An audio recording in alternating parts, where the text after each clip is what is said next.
Riggins. I'll be your sons and daughters U.S. history and geography teachers at this school. Just want to introduce myself a little bit. I've been teaching at Western Boone. I'm starting my 28th year. So I have a lot of years of experience of teaching U.S. history and geography, and I enjoy the beginning of every new year. It's an exciting time getting meet new students and building relationships with them and helping them to have a successful school year. I want to talk a little bit about the classes themselves, my expectations, how your students can do well in their classes, and things that they'll have to do to make that possible. As far as the setup of my classes and how your student will get their grade, grade things in points possible. So at the end of the 9 weeks, however many points we have possible, that gets plugged into Harmony and get their grade that way. Now, how will they earn points? Through a large combination of things. We do in-class work, some out-of-class assignments, projects, tests, quizzes. So there's a lot of different ways that they'll be able to get points, and everything we do is important for them to put a good effort into. I tell them at the beginning of the school year, even if an assignment or an activity is only worth maybe 5 or 10 points, everything is important because zeros, they just don't add up, and that can be detrimental to their grade over the course of 9 weeks.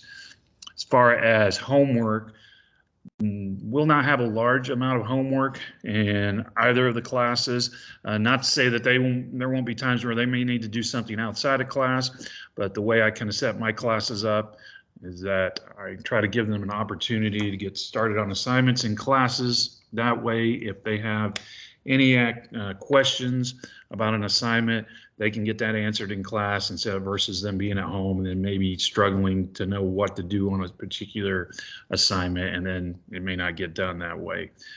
So not a large amount of homework, but occasionally there will be things they might need to do. As far as tests and quizzes, probably as far as tests, we usually end up having about 2 to 3 tests per 9 weeks.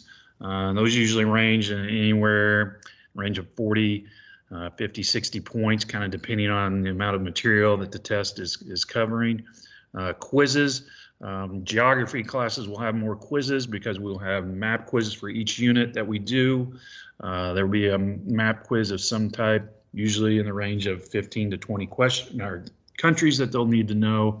I give them links for online practice games that they can do to help learn the countries that will be on the test, so they'll have access to those. Those links will always be in Canvas, and I'll talk a little bit more about Canvas here in just a minute. Projects, we'll probably do 1 to 2 projects per 9 weeks. A lot of kids like to do hands-on, like to have the opportunity to work in groups, so I try to mix that in. So overall, they're going to have a large variety of ways to get their grades.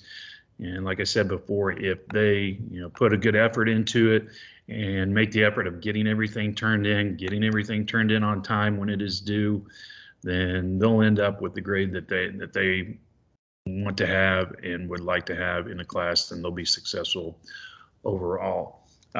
2 places if you're wanting to check the progress or kind of keep tabs on how your son or daughter is doing in the class. The go-to to know what we're doing on a daily basis is Canvas, and I put everything up on a daily basis on the Canvas calendar. So if you want to see what's going on Monday, you go to Monday on the Canvas calendar if you're an observer, and you can see that, and you can see what we did in class. You also see if there was any homework. You can also see, if I put upcoming test or quiz, I try to put that up. If they're going to need to start studying for that. Any links to any review games or online resources to help them study for a test or quiz will be linked on the daily Canvas calendars. And then if there's an assignment or some type of paper that we went over in class, usually those will be linked in modules, and I set those up by units. So you can find the actual material if they're absent, and then any access to an assignment or some material that they missed that day, they'll be able to go into the modules and find those on Canvas. And then as far as keeping tab grade-wise, Canvas there's a grade component on Canvas, but I suggest looking at Harmony instead, because sometimes there'll be some activities that we do that weren't linked through Canvas, maybe a participation or a paper that we took for a grade, and go to Harmony. That's where you can keep tabs of the actual grade. And I try to keep grades pretty up to date. If you ever see an I, that means they were something they didn't turn in, maybe because they were absent and they need to get that made up. Usually it's due to an absence. Zero, if they see a zero, then that assignment was not turned in, and they received a zero for it. As far as late work policy, I will take late work pretty much all the way up towards the end of the 9 weeks. I really prefer, I don't want to have somebody turn in, 8, 9, 10 assignments at the end. So I try to keep them, especially at midterm, let them know what they're missing so they can keep tabs on that and try to get things turned in. If they do turn in something late, I'll give them 50% on that, and due to kind of a late fee. I think that's trying to be fair and hoping to get them motivated to get things turned in. So contact me if you ever have any issues or questions.